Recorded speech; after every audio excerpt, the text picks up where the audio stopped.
If Adobe Acrobat Reader isn't working the way it should, resetting its settings can often solve unexpected problems without reinstalling the program.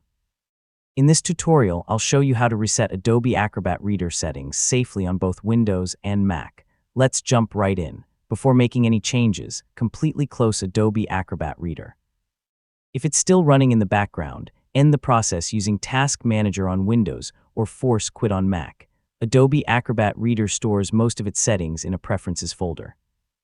On Windows, open File Explorer and navigate to your User Profiles App Data folder.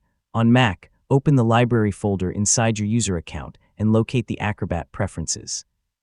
Instead of deleting the Preferences folder, rename it by adding the word Backup to the end of the folder name. This creates a backup that you can restore later if needed.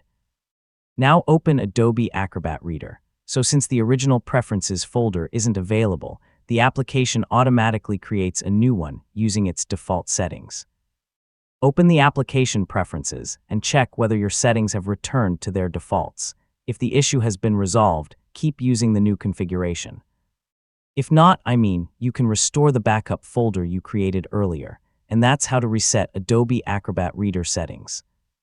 This simple method can fix many issues related to corrupted preferences, display problems, or unexpected behavior without reinstalling the software. If you found this guide helpful, leave a like, subscribe for more tutorials, and thanks for watching.